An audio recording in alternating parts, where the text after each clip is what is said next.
At Before you get 5, to I 5, have. though. Okay, go ahead. I was gonna say before you get to 5, for mine, we gonna talk about it though. But go ahead. I mean, I'm off. I'm good. At You too. 5, You too. I'm good on both of y'all. I'll leave. We'll talk. I thought this is gonna be the most debated top 5 we've had in a while. Oh, at 5, I got Franz. 4, I got Jimmy Butler. 3, I have J-Dub. 2, I have Jaylen Brown. 1, I have Kawhi. Malik. 5, I got Flag. 4, I got Kawhi. 3, I got JB. 2, I got J-Dub. And 1, I got Jimmy. What the fuck? Go ahead. So. Excuse me, bro. 5, I got Amin. 4, I got J-Dub. 3, I got Jimmy Butler. 2, I got Kawhi. 1, I got JB. All right. Let me speak. Want to start? I want to speak on Franz. Let me just speak on Franz, and then after that, we can have an open discussion. But let's speak on Franz, and then let's flame. I got some flaming to do. Anyways, stop playing. Franz, bro. I ain't gonna lie, bro. Like, if you have Franz, I think Casey has Franz at 6. If you have Franz at 6, I'm cool. 5, 6. I personally think, and this is like we're gonna have this discussion sooner or later throughout the season. I personally think you guys can make any faces. I don't give a fuck. Franz is better than Paulo right now. I think that as of right now, I do not care. Franz is an elite defensive player, one of the elite defensive wing, elite passer, elite rebounder for his position. Hold on. My mic is tripping. Go ahead. You said what? Say that. You said a statement. Say it again. Franz is better than Paulo, and I can talk about it. I think that's a good part. Another segment, but that is insane. And you my guy. You look. You my guy. Okay, I know you my guy too. But we can talk about. Franz. I think Kato said it. Like when you average what you average, 25, 26 points without a 3-point shot, and like everyone on your team knows, you do not have 3-point spacing around you. So like the rims already like it's already clogged up. They're not having to like play off of you. The rim is clogged up, and you still get to the rim at an elite level with that many attempts, and you shoot that good. I just have to. In his first 2 seasons, when he got to the NBA, he was a 35, 36% 3-point shooter. I don't know what the fuck happened. The shit fell off. I'm still waiting for it to come back. I don't know why. Because I literally have stated it. If Franz has a 3-point shot, he's an all-NBA player. What he does defensively and what he does offensively for Orlando it's already hell-sick. Orlando doesn't have a point guard. He is their playmaker. He literally is their playmaker. 13.7 potential assists. That is top of all wings. Not number 1, but it's top percentile. Orlando was 8 points worse when Franz is off the court. They are 7.3 points defensively better when Franz is on the court. And the Magic is 3.9 defensively worse when he's off the court. When Franz is off the court and it's just Paulo, we have seen the offense. Like the Magic's offense isn't good. It's not good when both of them on the court.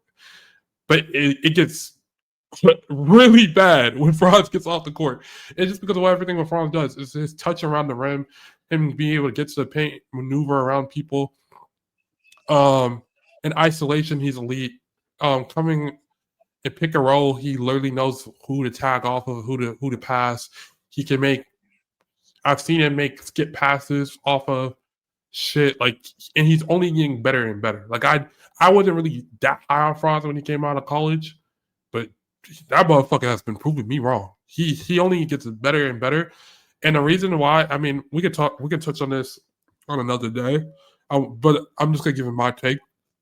The reason why I think he's better than Paulo right now is because my problem with Paulo is his efficiency and shot diet around some places is just not like his efficiency at some places is not good. Yes, in the playoffs, Paulo has gave us like big numbers or whatever. Franz gave us big numbers last playoffs against who they lose. They lost to the Celtics in round 1. Both Franz and Paulo was cooking. The year before that, Franz was fucking terrible against Cleveland, and Paulo was really good. So people have now went off the mindset that Paulo is the better player than Franz. He was really what? Did I say Paulo was really good? Did I say Paulo's? I apologize. He was Paulo great. was not. No. He was great. Let's respect Paolo. He wasn't really good. No. He was great. No, he was great. He was literally hitting. But to me, what I think he was hitting in on playoffs was cap. Like he was hitting like 40% from three. He was hitting 40% from threes. That's not Paulo. We have not seen Paulo do that in any other stretch other than that playoffs. I don't think it could be capping the playoffs. In your first playoffs, I think it could be capping a game or two. I don't think it'd be capping. I think it'd be capping the regular season. I don't think it'd be capping the playoffs. In the playoffs versus a good defensive team, I don't think it could be capped. I think we've seen players do things in playoffs that like aren't the norm for them. I think we talked about Jamal Murray 2 weeks ago. Like I think, and I'm not calling Paul. Like I think Paulo's potential is better than Franz. I'm not even discussing that. But I think as of today, when we talk about who's the better player, who leads the Magic to better places when you're on the court, I've seen Franz do it. The numbers show it. I've literally seen it. When Paulo was out, Franz was literally leading the Magic to like the Magic was still a top 3 seed, winning games. We saw like during the in-season tournament, it's in-season tournament. Like not a lot of people care about that. We can talk about that for another day. But Franz was still elite during these times. Like there was never a point when the Magic dipped. Do you think, if you start a team today, you pick up Franz or Paolo? Straight up today, like there's no improvement. I think I would take Paolo because there's improvement. Okay. That could happen because he could get better. I think this would be a good segment though. Yeah, but I personally just think Franz is better. I've seen the Magic fans on Twitter. Like I don't think that's like. I mean, it's a hot take. It's for sure a hot take. But I've seen Magic fans say that as well. They're like, "Oh no, as of today, right now, Franz is our best player," and we're seeing. I want to talk about Eurobasket. I'm gonna say that from on the spot, but now even what he's doing right now for his Germany team, and that's not NBA. You're not playing against NBA competition every time, but you're getting more number 1 reps, and he has not looked bad and stuff like that. He just continuously knows how to get to the line, continue to know how to finish at the rim, continue to know how to do, and he's elite defense. He's a really good defensive player. Like you can put him on your best. He's guarding the best player usually for the other team, and he's doing a pretty damn good job. But with that being said, me ranting about my Franz, why the fuck is Cooper at 5 and Kawhi? Listen. I see. We have Jaylen Brown at 1, and I have Jaylen Brown at 2. You have Jaylen. You're a Celtics fan. You have your Jaylen Brown at 3. You have J-Dub. So just go ahead. Go ahead, Malik. Go ahead. I feel like you have the most controversial. Okay, go ahead. All right. First and foremost, let's go and get to it, right? Flag is at 5, strictly based off of potential, but he is NBA ready right now. Like, he can go in and right now be a number 2 option. By the end of the season, be a number 1 option. Look at who he's playing next to. Most likely he's going to be playing 3, right? Let's say it's January and, teams are starting to ramp up for the playoffs. You have Kyrie, Klay Thompson, Coop, Anthony Davis, Derek Lively. That defensive backcourt or the defensive front court, insane. Go ahead. I have a question. Is this a Maverick segment or is this a Cooper Flag segment? No. It's a Cooper Flag segment. Okay, listen. With him starting off the season without Kyrie, you're going to expect him to make more, which is only going to get him to adjust as the season goes on. And then when Kyrie comes in, he can be a secondary playmaker and just focus on defense and then just improving his shot creation, which is what he's going to do in that first part of the season. Do you know how tough this nigga's about to be? Go ahead. What did you rank Franz at? 11, I remember. Him and Franz are basically the same players. Literally. Except Flag is like a better athlete, of course. They're the same players, basically. Get to the rim, attack the basket, good defenders, great defenders. But has to have Franz at 11 and Flag at 5 off of potential. If Flag had to play in one game. I respect it. I had Flag up too. I had Flag with you. But Flag being over Franz, who just gave you 25. My fault for getting loud. He just gave you 25, bro. Like, you my guy too. That's crazy. Absolutely. Come on. When Flag. So wait, I have a question. So you're obviously not saying he's the fifth best small forward right now. You're saying by the end of next season, he will be the fifth best small forward. Yes. By the end of next season, I can respect that more. But still, Not over Franz. Yeah, I think Franz is still going to elevate to. He's not going to go lower than 25, and he can only get better from the 3-point line. But I respect it a little more. I agree with that. And then why? Flag is 18. Yeah, no. All right, let me finish up. What you call real quick? Flag is 18. Like, he's already elite defensively with his versatility, and then with him improving his 3-point shot, because what was his? He had 19, 7, and 4 in college, and he shot 48, 39, and 84 at the line on 30 minutes. Like, he had 50 blocks, 52 steals. He defensively, I don't think that we're good. Like, I feel like his season is going to be like Anthony Davis's rookie season, and then playing alongside him, like, I really like what Coop got coming up this season. That's what I got. Kawhi and Jaylen Brown. All right, Kawhi, I got him at 4 because when he's healthy, I would have him at 1 or 2. But he hasn't been healthy. Last season, he was, some type of healthy, but then now he got this whole suspension thing that might be coming up. So that's not basketball. We don't know what we're really going to see. No, it's not. But we don't know what we're going to see from Kawhi at that point. And then he's playing with James Harden, who's 35, CP3, who's like 58, and Bradley Beal, who is coming off a bad season, but we're expecting Bradley Beal, somebody who needs the ball in order to score, to just be a catch and shoot player. I really don't understand what the Clippers are trying to build, so that's why I don't have Kawhi that high, because what are we going to – when Kawhi plays, we're expecting championship. We're not getting that this year. I disagree. I think that what the Clippers are building is perfectly fine. I think Kawhi is never a guy that demands 50 or 40 shots a game. We even see it in the playoffs where, like, there was a lot of times where I wish Kawhi – because I think during this playoffs in particular, Kawhi wasn't like – it wasn't the Kawhi we usually see. I think he fell off a little bit. But I think it was more of aggressiveness, if anything. And they lost in the first round, right? They lost in the first round, but I'll put a little asterisk to that, because if they catch any other team other than OKC, I think they win easily. I think they were the third best team in the playoffs. I do too last year in the West. Actually.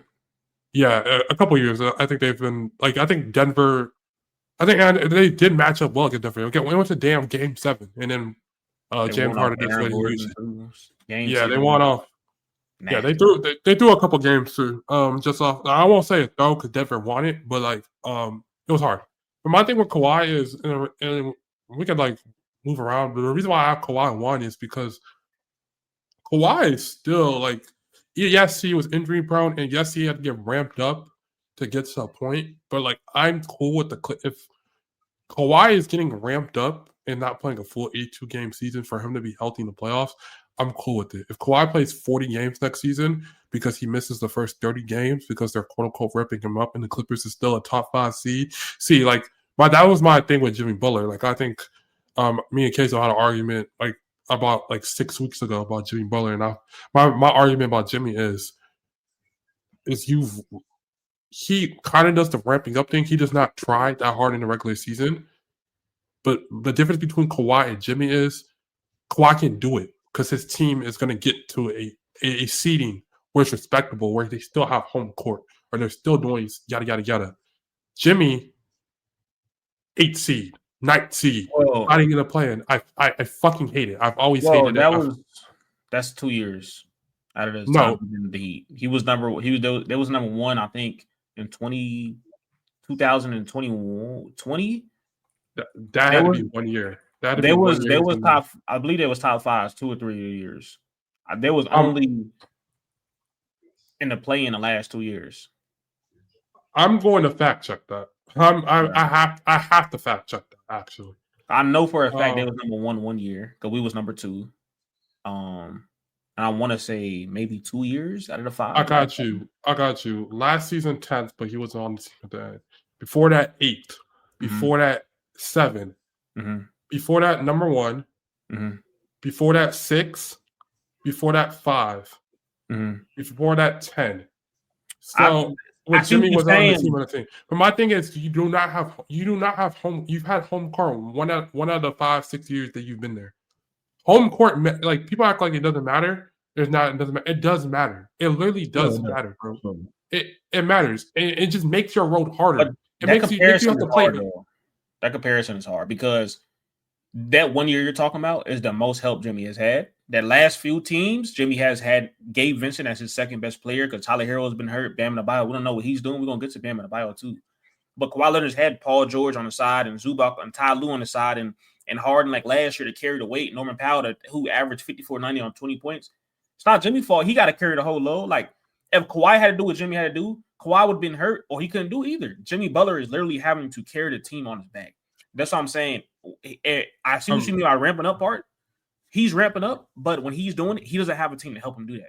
That's just how he goes. In the regular season, I wouldn't say he's carrying. In the regular season, I think Bam is still good. Like Bam, even what you just saying, Gabe was the second, like maybe offensive option, but Bam was still the second best player because of what he just did, what he brings to the team. But in the whole thing of Kawhi is having a better team. So he can ramp up. Jimmy Butler's doing the same thing Kawhi's doing, but he has it worked. And he's also just even if he was Jimmy, he still has a bad team where we can't do nothing about that.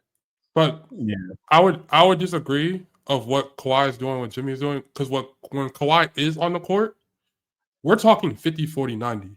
And Kawhi's been 40 from 3 for the last 4 or 5 seasons. So when I say like 50, 40, 90, it's 50, 40, 90 legitly. Like I remember last season, Kawhi, like his numbers efficiency is crazy. Like when Kawhi shoots a shot, like we all, like I think KD and LeBron said it on their podcast. When Kawhi shoots a shot, you think it's going in every time. It's every time. It's automatic every time. Defensively, he has not fell. It has not fell. Yes, he's not the number 1 POA defender of the league and stuff. Like there's people that went past him, but he's still elite defensively. Like he's still a great rebounder, still a good playmaker. I think because of how good he is offensively and how much he rises the Clipper offense, he has help.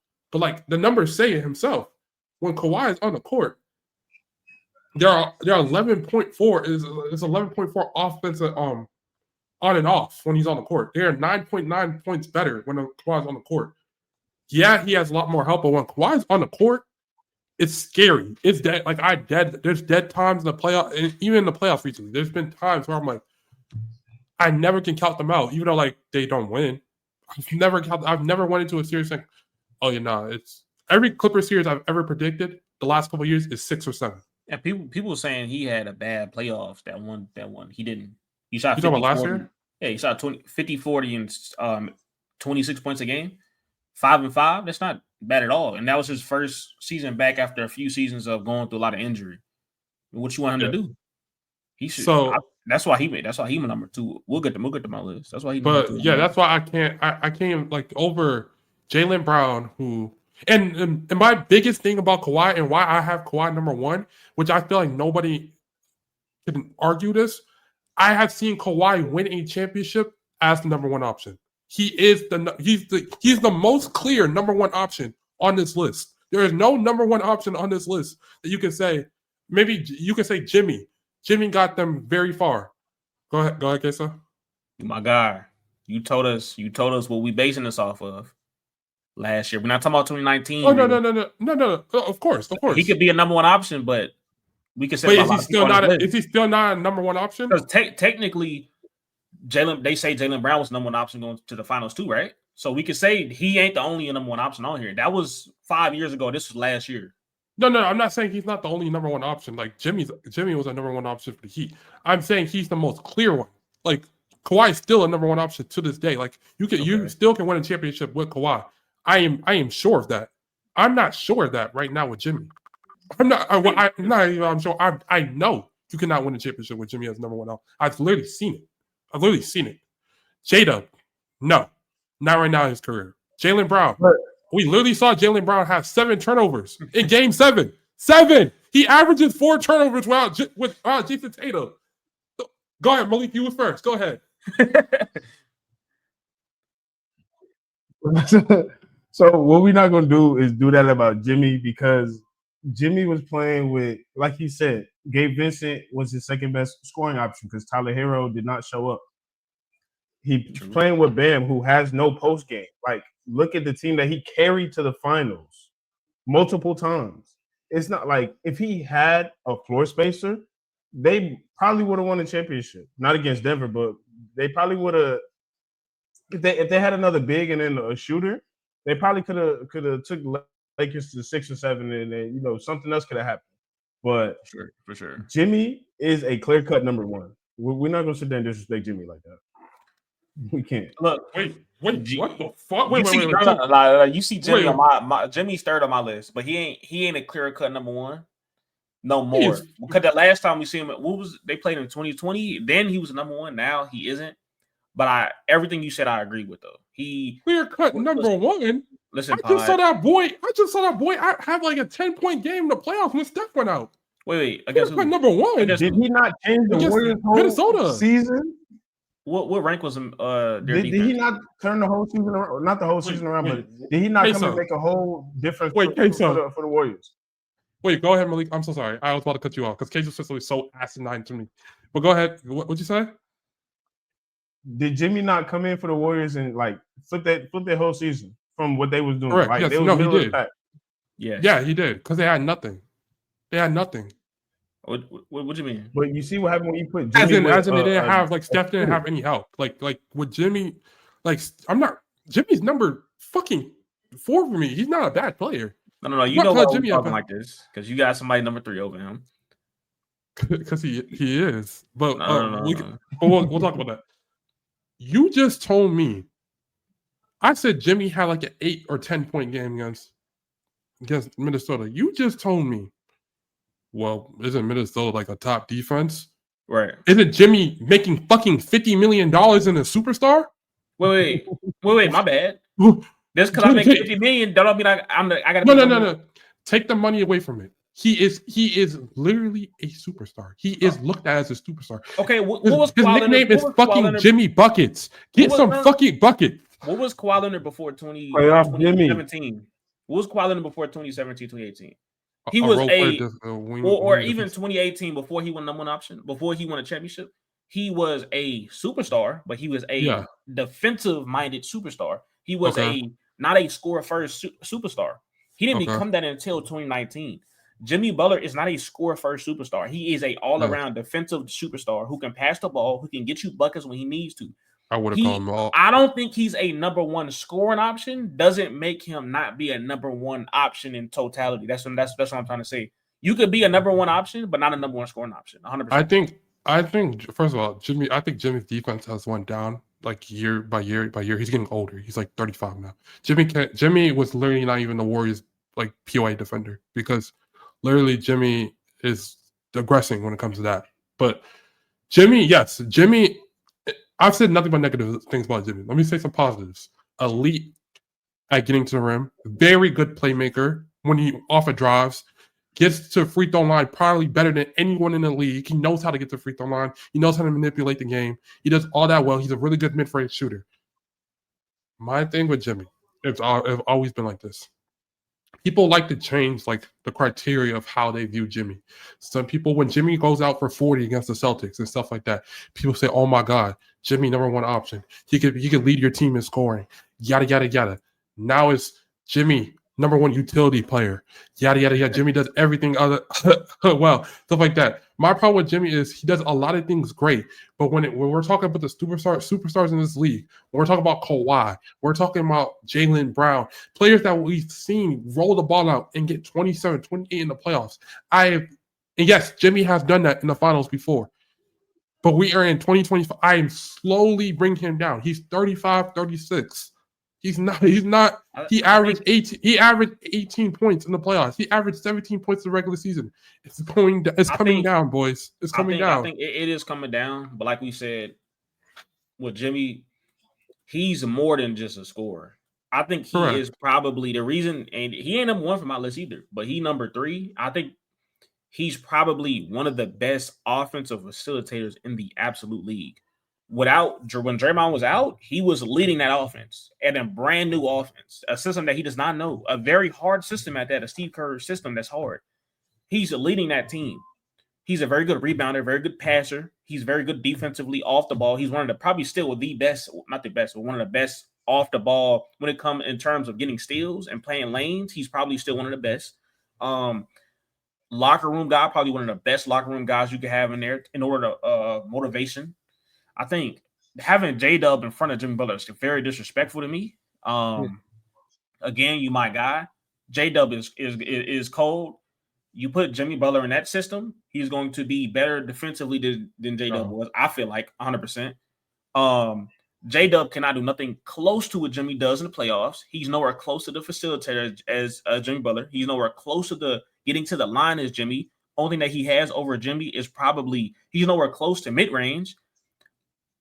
Only thing he has over Jimmy is probably POA defensive, 3-ball, and that's it, honestly. And being younger. Well, he's more athletic, obviously, but when it comes to IQ of the game, I'm sorry. Give me Jimmy Butler all day. Jimmy's a genius. The reason why I have J-Dub over Jimmy, and obviously it's 3-4. It's not a clearing. If you told me Jimmy's better than J-Dub, I'm not sitting here and getting mad. And the reason why I have J-Dub over Jimmy is one, because I first just seen J-Dub win a championship. I'm giving him some title to that. He just dropped 40 in the finals.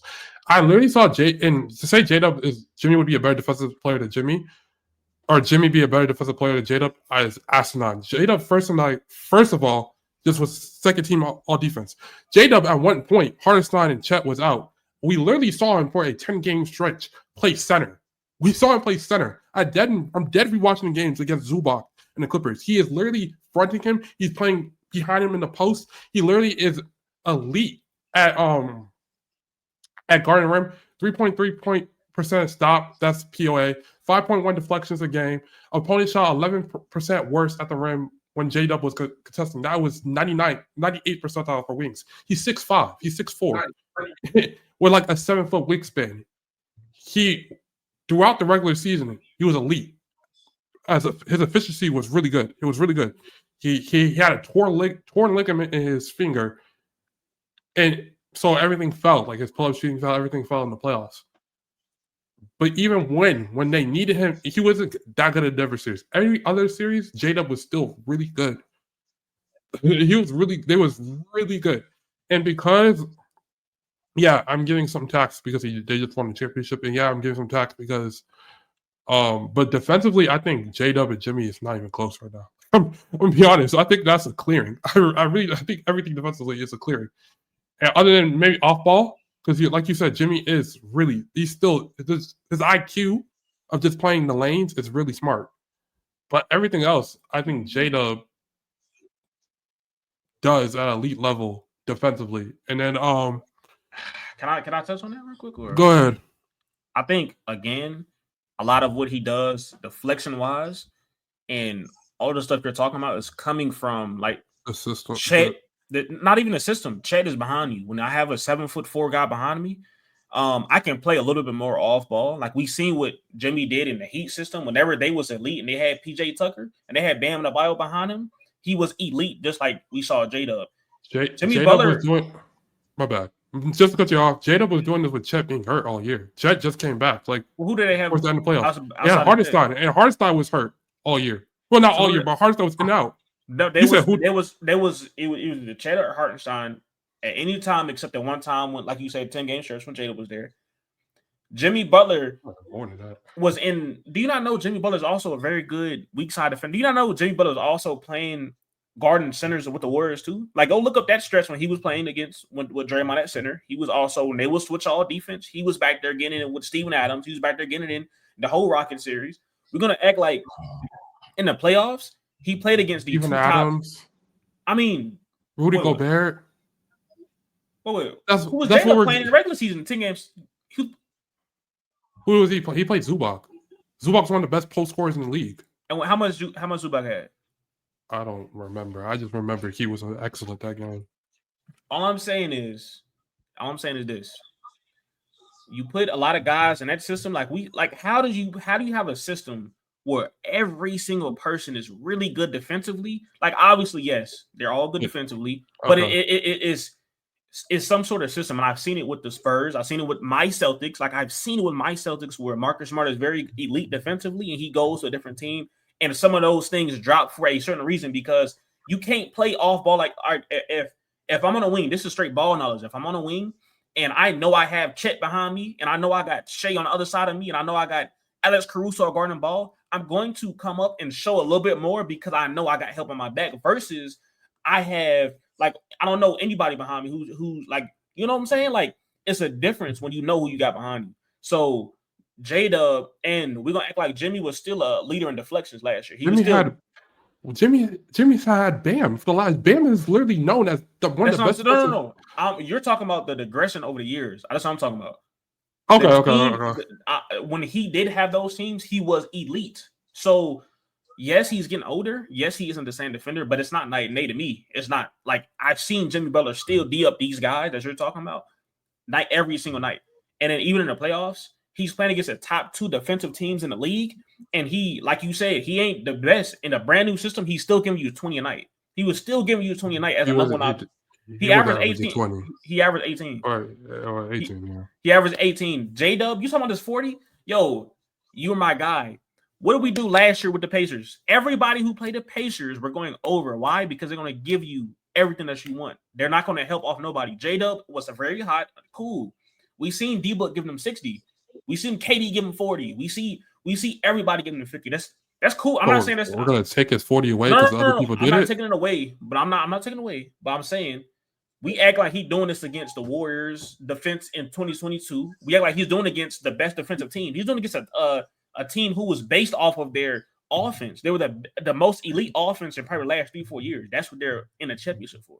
Jada played good in every series except for the Denver one. He literally played good. Like, I forgot who they played round 1. Who did they play round 1? Help me out. Who did OKC play round 1? They washed them so bad after I literally forgot. Who? Memphis. Oh yeah, he was good in the He was good in the Memphis series. Is Memphis a good defensive team? I'm just asking. They're meh. They're middle of the pack. Okay. They played Denver. Okay, is Denver a good defensive team? In the playoffs, yes. Okay. Who else they played? Then they played. Who was in the semis? They played Minnesota. Yes. Timberwolves. Yes. Okay. What did he have against the Timberwolves? Let me see. Because you saying is. But then again, remember. We talking about defense at the same time. I'm also in these lists. Because we've done it for 3 weeks now. I'm allowed to do this. I feel like I'm allowed to do this. We just have Cooper Flag at 5. I think I'm allowed to project a little bit when players get it better. Can I? Can I not? See? Can I not? But look, Rita, you know me. Just like League said, it was projection. That's when we good. But with me and you, same thing. If you tell me it's projection, okay, cool. But you can't sit here and look at me. No, there's some projecting in it. There's some projecting in it. Okay. So now, But also said if you have Jimmy over J-Dub, I'm not mad at it. At least 3 or 4. That's why I literally started off my monologue. The reason we was arguing because you said the defense is night and day. Mm-hmm. That's the line. I still stand by that. I mean, like, I still like when you say night and day, like you say no. You say that. Wrote a clip that. Wrote a tape that. No, when I say night and day, I'm not calling Jimmy bad. No, I'm not calling Jimmy bad. What I'm saying is, today in 2025, as a defensive player, I know systems and stuff like that. I literally would still take J-Dub. I saw him guard centers, bro. Like, I'm not gonna lie. I've seen Jimmy guard centers too. No. Not as the number 5. Not starting the game off, jump ball, Jimmy's the number 5. Like, we've seen him guard centers. That's true, though. We've seen Jimmy in the defensive system. Yes, I've seen Steph Curry put Jimmy Butler on defenders. On the Rudy Gobert. Yes, I did. And he shut him down. Yes. By the way, yeah, J-Dub averaged 22, 6.6 rebounds, 4.4 assists off of elite efficiency. Yeah, he was good. He was good that 50% for the field goal. No, I'm talking about the playoffs. In the playoffs, my bad. Excuse me. Yeah, so he was good in every series except for one. And I literally watched the interview where he said that was the series where Jokic or someone literally fucked up the finger even more. They fell on it. He literally fell on it. But listen, when you argue with me, let's argue everything. Was Jimmy Butler healthy in the playoffs? No. Okay, so when we talk about playoffs, he also was not healthy. He fell on his. I think if we can break it down. This another time. Yeah, it's glue or whatever. It's getting long, but Jimmy came back and gave you 28 that next game. Whenever he was out for a game, gave you 28, came back, gave you 25, and then the whole next series, he was a number 1 option against the best team. J-Dub wasn't that number 1 option against them. Shea was. He wasn't the number 1 option. Jimmy was. That's what I'm saying. Jimmy was the number 1 option and still gave you 20 against them a night. J-Dub gave you two more points, or technically 4 more points with Shea on his back, or him on Shea back. That's what I'm saying. Right. But like you said, it's another time. Yeah, it's getting long. Like you said, it's getting long. Okay, last 2 things. Just we don't even need to debate it. Just for the audience. Malik, give me why you have Jimmy at 1 over these players, and then Queso, give me why you have Jaylen Brown at 1. Somebody's echoing, by the way. Yeah, I don't know. Y'all can hear me? Yeah, I can hear you. Yeah. All right. So I got Jimmy at 1 because I still feel like he's one of the most complete 2-way wings. Clutch scorer, obviously, elite defender, proven playoff riser. He's literally named playoff Jimmy for a reason. The whole regular season shit where he don't play as hard or he don't play as much or whatever the case may be. When he did that in Miami, he had to because he's going to extort more energy in the playoffs because he has to do more. So, playoff Jimmy is playoff Jimmy. He led a team to 2 NBA Finals in the 2020s. So against a lot of our stars that we have now, he did it in the East, but the Celtics were still a powerhouse. That's a great point. Real, who's your GOAT? Who your GOAT or your favorite player or the best player is LeBron, right? Correct. LeBron was dominant in what? In the East. So you can't say LeBron is the GOAT and take away from Jimmy going to finals. He went to 2 finals in the 20s in the East. He carried them teams. We ain't got to go about this all day. That's a great point. Yeah. Keep going. That's a great point. Phenomenal point. Oh, this is nasty, bro. Go ahead. That's my bad. Keep going, Malik. You good. So, yeah, that was kind of to end the point. And then, obviously, back to the elite 2-way player. Obviously, I say, he's missing a step defensively because he's getting older, which is expected. But he's playing on the Warriors now, so they're not going to expect too crazy much from him. They just got to get it big and they good. But go ahead. Your turn, KSO. JB at 1, Kawhi at 2, Jimmy at 3, J-Dub at 4, Amin at 5. We touched on Amin. Elite without Fred. J-Dub, he was elite as well, just not better than Jimmy. Jimmy, I just had a whole rant about him. Kawhi, people are still talking crazy about him. He got ramped up, still gave you 20 on elite efficiency, still gave you 25, 5 and 5 on elite on 50-40 percentage against the Nuggets, who's a very well defensive team that year. And JB, I think I want to hear why you got JB at 3. I don't know if you said it or not. I got JB at 1 for the simple fact Kawhi has been injury prone. He's also got worse defensively, but JB we seen doing it in the finals last year. We see him be very elite in the clutch when it comes to the Pacers series, when it comes to the Maverick series. We seen him close out that finals. We seen him win MVP. This year, obviously, and the reason I talk a lot about the team and the system is because it's a big reason. He played with KP. He played with Drew Holiday, Derek White, Jason Tatum, Peyton Pritchard, 6 Man of the Year. he put a lot of offensive firepower where his role was very, very reduced. His usage was very, very reduced. He's only giving you 23 points, but on a very reduced role. Before they got those additions, he was giving you 26, 27, 28 a night. He has to be better 3-point shooting, but then again, he's probably, in my opinion, one of my favorite players to watch in the when it comes to mid-range. Very elite post-up game, can get to the rim at will. His assist numbers has gotten elite without Jason Tatum. 7, 8, 9, 7, I think, were the last few games without JT. Rebounding, one of the best rebounding wings in the league. Handles has gotten a little bit better. Has to continue to work on it, but I think he's just a number one option for the simple fact that Kawhi injury prone, and has obviously got worse. That's my list. All right. So the reason I got my bad. Yeah, because I want to touch on the Jaylen Brown thing real quick. I know I'm a Celtics fan. I know I probably was gonna put him a little bit higher, but I didn't specifically for the fact of his playmaking. I feel like Jimmy and J-Dub playmake a little bit better than him, and also his handles. Like, I mean, obviously it's improving, it's getting better, but I'm expecting a lot out of Jaylen Brown. So that's why I had that. Yeah, he's gonna have to get them handles tight. Number one option usage. The handles has gotten better. I will say that point that you say about JB and them turnovers in Game 7, he was thrown into the fire. A lot of these players are getting thrown into the fire. A message you want to do that and say it. That's the truth. If you walk into work when somebody wasn't in work that day and you had to make up they work and they shift and you had to get in your bag, you produced, but hey, it was a little they shot was a little shaky though. You did your job. They shot. You missed a few paragraphs, you know what I'm saying? You missed a few notes on the side, but you know what I'm saying? That's how it be. Let's just hope he's not high turnover going into the season. He not. We seen. I think we seen a good portion without JT last year. He averages 4. Yeah. I think that's not terrible as a number one option. My bad. What is the jersey behind you? And we are going to continue to the next topic. And we're going to continue to the next topic.